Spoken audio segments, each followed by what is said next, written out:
Hello viewers. मेरा नाम मोहम्मद जहांगीर है और मैं गुलशन लॉ चैनल चलाता हूँ ऑन यूट्यूब पे। Today I am discussing about a law. What do you mean by law? देखो, यहाँ पे मैं किसी डेफिनेशनल या किसी एक्ट में से कोई लॉ की डेफिनेशन निकाल के या कहीं से लाकर नहीं बताऊँगा। मैं सिर्फ आपको क्लियर करूँगा कि लॉ वाकई में है क्या, what is the real concept behind the law. कुछ कहते हैं कि रूल लॉ एक हैं, कुछ कहते हैं रूल्स और लॉज अलग हैं, कुछ कहते हैं कि इंटरनेशनल लॉज लॉज हैं, कुछ कहते हैं सब्सटेंटिव हैं, कुछ कहते हैं प्रोसीजरल। तो आज हम ये जानेंगे कि लॉ वाकई में है क्या, किसको हम लॉ कह सकते हैं। देखो, अगर हम किसी एक बंदे की माने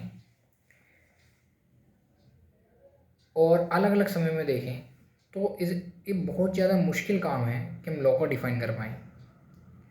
इसलिए आज तक कोई भी एक ऐसी डेफिनेशन नहीं बनी है जो हमें ये बता पाए सभी टाइम्स में, जो कि करेक्ट हो हर एक जगह पर, जो कि एक्सेप्टेबल हो, हर एक सिविलाइजेशन सोसाइटी उसको मान ले, वो समझे कि हाँ लॉ क्या है।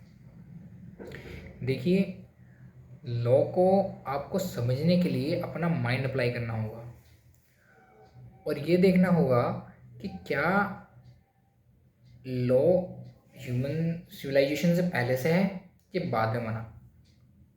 तो हम ये जानते हैं कि ह्यूमन पहले 4 लोग हुआ करते थे। एग्जाम्पल के तौर पर उन्हें आपस में रहने के लिए कुछ शर्तों का निर्माण करना पड़ा।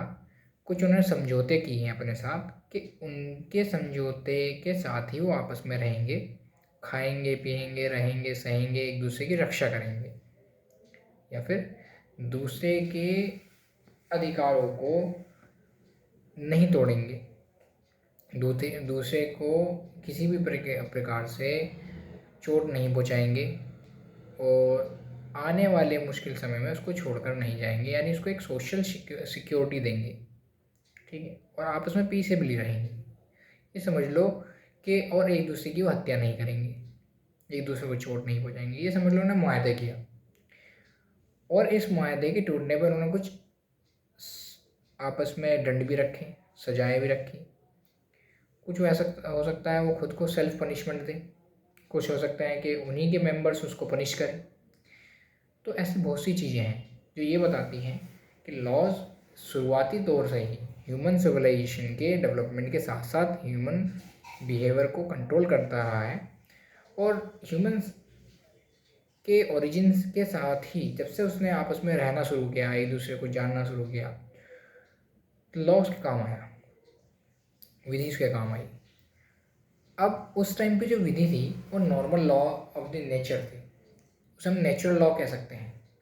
ठीक है, लेकिन अगर हम अपना माइंड अप्लाई करें और ये जानें जनरली कि लॉ वाकई में है क्या। देखो, अगर मैं इसको डिफ़ाइन करने पे आऊँ, ये बताने को आऊँ कि लॉ क्या है, लॉ किस तरह से हम उसको जान सकते हैं कि लॉ इज़ नथिंग। लॉ कुछ नहीं है लेकिन बहुत कुछ है। आपको एक इंग्लिश में मैंने एक सेट की थी, एक जो डिफिनीशन मैं खुद ही लिख के आया था अपने एग्ज़ाम्स में, और मैंने उसमें किसी राइटर का नाम नहीं लिखा, उसमें किसी का भी नाम लिखा, मैंने लिखा according to me law is nothing but in general is a set of rules, is a set of rules, यानी रूल्स का समूह है, गुच्छा है। इस्टेब्लिश बाय, अब ये ध्यान देना, establish by an authority, established by an authority to regulate, control, evolve the human conduct and behavior। क्या क्या कहा मैंने? Regulate, control and evolve the human conduct and behaviour. यानी रूल्स ऐसे हम बनाएं जिससे कि मानवीय व्यवहारों को नियंत्रित कर सकें, विकसित कर सकें और नियंत्रित कर सकें। नियमित, नियंत्रित और विकसित, ये 3 चीज़ हम कर सकें ह्यूमन कंडक्ट एंड बिहेवियर को। तो जिन सेट ऑफ रूल से हम ये सारे काम कर पा रहे हैं जनरली, तो वो अथॉरिटी जो इम्पोज कर रही है लॉज उस व्यक्ति पर या उन व्यक्तियों पर, वो क्या होगी? लॉ मेकिंग बॉडी हो गई। लॉ बना सकती है, रेगुलेट कर सकती है, कंट्रोल कर सकती है, इवॉल्व कर सकती है। तो ऐसे में उस अथॉरिटी के पास क्या पावर हो गई? एक सोवरेन पावर हो गई, जिसके परे कोई भी नहीं जाएगा। अब यहाँ हम ये समझें कि लॉज तो यार बहुत तरीके के होते हैं। तो अगर हम काइंड्स ऑफ लॉ से इसको लॉ को समझना चाहें तो हम ये जानेंगे there is some times of divine law, जिन्हें हम कह सकते हैं डिवाइन लॉ या लॉ ऑफ द गॉड, और some times of laws made by the human being itself. अब हम लॉ ऑफ डिवाइन या god, law of the god को समझते हैं। देखो कुछ हमारे नियम हमें हमारे पिरिस्ट, ठीक है, हमारे स्कॉलर्स और हमारे उन लोगों ने दिए जो जिनका ताल्लुकात, जिनका कनेक्शन गॉड से अच्छा था, जिन्हें हम स्पिरिचुअल पर्सन कह सकते हैं या मैसेंजर्स कह सकते हैं। उन्होंने हमें कुछ गुड कंडक्ट्स बताए कि तुम्हें ये करने हैं, और कुछ से उन्होंने मना किया कि वो आपको नहीं करना है, उससे बचना है।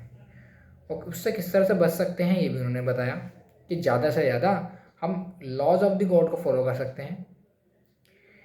तो वो धीरे धीरे धीरे कस्टम के रूप में विकसित हुए, यानी प्रथा के रूप में उसका प्रचलन हुआ। और उसमें भरपूरता किस चीज़ की थी? मॉरलिटी की।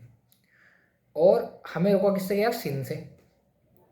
मॉरलिटी, सिन, गुड डीड, अच्छा करो, बुरा मत करो, what is right, what is wrong, हमें बताने वाला क्या है? Laws of god. तो यहाँ से हम लॉज ऑफ द गॉड को समझ सकते हैं, जो कि देवीय अनुभूति उन लोगों को हुई जो कि connected to the god itself थे, वो आपस में ही कनेक्टेड थे। अब इस पर अलग अलग थ्योरी है, हम इस पर ज़्यादा नहीं जाएंगे। हम सब अब चलते हैं human law made by the human, ठीक है। ह्यूमन मेड लॉज देखो दो तरह के होते हैं अगर हम जानना चाहें तो, public and private. Public laws वो लॉज होते हैं जो सोसाइटी को, पीस को, ग्रुप ऑफ अ कम्युनिटी को एक साथ रेगुलेट, कंट्रोल, इवॉल्व कर सकते हैं, जैसे ह्यूमन इंडिविजुअल बिहेवियर को कर सकता है।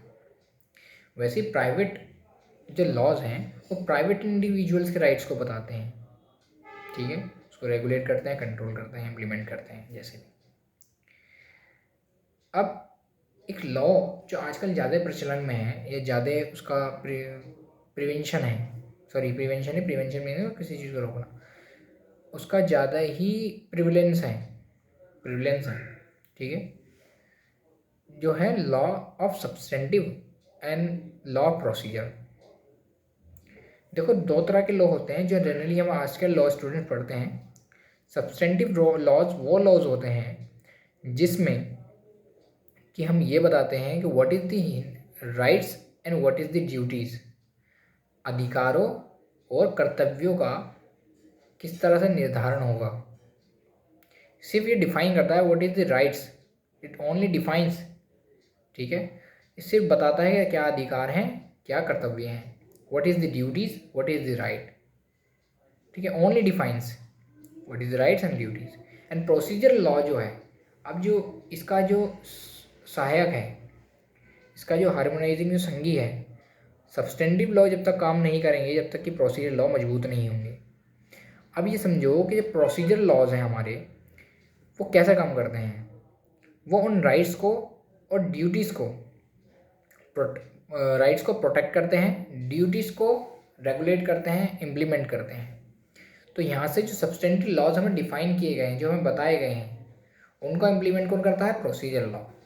तो जिस भी संस्थान का, जिस भी जगह का, जिस भी देश का प्रोसीजर लॉ अच्छा होगा, उस देश का सब्सटेंटिव लॉ कितना ही चाहे कमज़ोर क्यों ना हो, कितना ही धीमा ही क्यों ना हो, वो प्रोसीजर लॉ से पार उतर जाएगा। अगर हम जानना चाहें इसको और वाइड कॉन्सेप्ट में, कि लॉ अपने आप में बहुत वास्ट कॉन्सेप्ट है, जिस तरह से ह्यूमन बिहेवियर अपना बहुत वास्ट कॉन्सेप्ट है ना, ह्यूमन का काफ़ी तरीके से बिहेव करता है, इसी तरीके से लॉ भी अपने आप में बहुत ज़्यादा वाइड कॉन्सेप्ट है। समझते हैं कि कैसे वाइड है। अब मैंने आपको बताया था नेचुरल लॉ। देखो laws of the natural justice depends on the reason, जो कि चेत पे और लॉजिकल थ्योरीज पे बिलीव करता है। Without right what is right what is wrong ये बताता है। ठीक है, तो ये हो गए नेचुरल लॉज। ठीक है, किसी भी देश का अगर लॉ इम्प्रोबेबल होगा या फिर उसमें मॉरल ऐसी चीज़ें ज़्यादा एब्सोल्युटली नेस ज़्यादा होगी और क्रुएल्टी ज़्यादा होगी और वो लॉ ऐसा होगा जो कि इम्प्लीमेंट अगर कर दिया जाए तो नेचुरल जस्टिस के प्रिंसिपल को इन्फ्रिंज करता है, उसको हाइड करता है। तो ऐसे में हम उस लॉ को सही नहीं मानते। ठीक है, सही नहीं मानते। अब ऐसे ही आ जाता है फिजिकल एंड साइंटिफिक लॉज। आपने बचपन में बचपन कह रहा हूँ 10th 12th में या किसी भी साइंटिफिक लॉज थ्योरीज पढ़ी होंगी, जैसे law of the gravitation, law of motion, law of gravitational force. ठीक है, ऐसे ही बहुत से आपने लॉ पढ़े हैं जो कि भौतिक और वैज्ञानिक तथ्यों पे बेस होते हैं, वे पे आधारित होते हैं। तो ऐसे ही लॉज जो फिजिकल और साइंटिफिक लॉज कहलाते हैं वो लॉज ऑफ द साइंस पे चलते हैं। ठीक है, ऐसे ही आ जाते हैं हमारे कस्टमरी लॉज। आइए, मैंने आपको बताया था कि कुछ लॉज हम अपनी कस्टम या प्रथाओं से प्रचलन में लाते हैं और लॉ वो इतने पुराने हो जाते हैं कि आज तक उनको ऐसे जीते हैं। जिसे साउथ इंडिया में अगर हम देखेंगे कस्टम है कि मामा अपनी भांजी से मैरिज कर सकता है। ये एक स्टेचुरी लॉ में नहीं है, ये स्टेटमेंट लॉ नहीं है, ये कॉन्स्टिट्यूशन लॉ नहीं है, but it prevalent because it rules from the customs.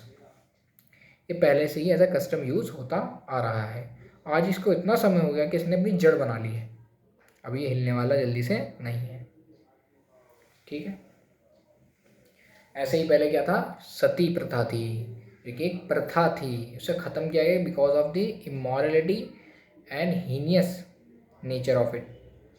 उसमें क्या किया जाता पता आपको, उसमें एक विवाहित महिला को उसके शौहर के, उसके आदमी के मर जाने के बाद उसको उसी के साथ, उसकी चिता के साथ दहन कर दिया था, उसको जला दिया था जिंदा ही। उसे कहता है सती लेना, इसे कहता है सती प्रथा। अब ये बहुत ज़्यादा इमोरल थी और हीनियस थी और कहीं ना कहीं ह्यूमन राइट्स के वायलेशन में थी। ठीक है, राइट ऑफ लाइफ के अगेंस्ट थी, तो उसको ख़त्म कर दिया गया। अब ऐसे कुछ लॉज होते हैं जो एक, अब देखो इंटरनेशनल लॉज की मैं बात करने जा रहा हूँ। कुछ लॉज ऐसे होते हैं जो एक स्टेट को दूसरे स्टेट को के साथ किस तरह से व्यवहार करना है, किस तरह से उसको ट्रेड करना है, किस तरह से उसके एक्सचेंज एंड फॉरेन मैटर्स को रेगुलेट करना है, इस सब पे वो डील करता है। ठीक है, इसमें आपस में समझौते करता है। अब ये इंटरनेशनल लॉज जो होते हैं ये दो तरीके से बनते हैं। एक तो थ्रेट ऑफ वॉर को रोका जा सके, ठीक है, ट्रेड आपस में मैत्रीपूर्ण बनाया जा सके और एक दूसरे कल्चर को समझे, इसलिए हम इंटरनेशनल लॉज बनाते हैं। ऐसे बहुत से रीजन हैं जिसमें हम इंटरनेशनल लॉ का यूज़ करते हैं। कुछ स्पेशल लॉज होते हैं जो किसी पर्टिकुलर सब्जेक्ट पे ही डील करते हैं। जैसे स्पेशल लॉ में अगर मैं डील करूँ, एक लॉ है prevention of harassment of women at a work place, है ना। और ऐसी एक लॉ है prevention of marriage of child. तो कुछ स्पेशल लॉज हैं। ऐसी नारकोटिक्स लॉ है, ठीक है। ऐसे ही कुछ एक साइबर क्राइम है, एक स्पेशल लॉ को बता रहा है। तो different types of special particular subjects हैं जिन पे लॉ बनते रहते हैं और ये स्पेशल लॉज कहलाते हैं, जो किसी पर्टिकुलर सब्जेक्ट को ही डील करते हैं। ठीक है, ये लॉ ऑफ कॉन्ट्रैक्ट है, ये स्पेशली कॉन्ट्रैक्ट को ही डील करता है।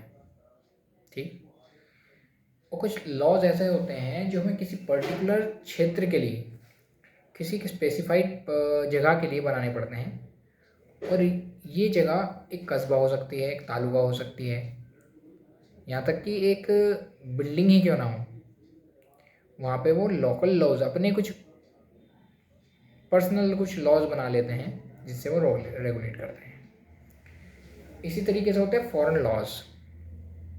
जैसे इंटरनेशनल लॉ है, ये अलग अलग देशों से हम इसको डील कर सकते हैं, क्योंकि फॉरेन लॉ जो होता है हमारा, किसी देश के साथ हमारे अच्छे संबंध है तो वहाँ पे हम मैत्रीपूर्ण व्यवहार दिखा रहे हैं, किसी से हमारा अच्छे संबंध नहीं है वहाँ हम अपना दिखा रहे हैं कि हम भी सॉवरन हैं, हम हमारे पास भी पावर है, हमसे पंगा नहीं लेना। तो foreign laws regulates the behaviour of the two states, वो also have a sovereign power who has a controlling behavior of it, who has an army, who has a right to commit their commitments। ऐसी बहुत सी चीज़ें हैं। अब मैं बात करता हूँ इन सब लॉज में जो थ्योरीज हैं, कुछ लॉज होते हैं जो स्टेचुरी लॉज कहलाते हैं या लेजिस्लेटिव लॉज कहलाते हैं या एनेक्टमेंट्स कह सकते हैं, ऑर्डिनेंस कह सकते हैं। ये स्टेचुरी लॉज क्या होते हैं? जैसे मैं उदाहरण दूँ, IPC Indian penal code, CrPC civil criminal procedure code, CPC civil procedure code, evidence act, contract act, ऐसे बहुत से लॉज हैं जो स्टेट ने बनाए हैं, जो लेजिस्लेचर ने बनाए हैं। स्टेट एक कंट्री को भी हम मान सकते हैं, पूरा विश्व की बात कर रहे हैं, लेकिन यहाँ हम बात कर रहे हैं सिर्फ और सिर्फ स्टेट की स्टेचुरी लॉज की, यानी law which is made by the legislature of the state, legislature of which is made by the parliament of a country. These are known as statutory laws. Okay, तो आज के लिए इतना ही। अगर आपको अच्छी लगी वीडियो तो आप मुझे कमेंट कर सकते हैं, बता सकते हैं। शुक्रिया।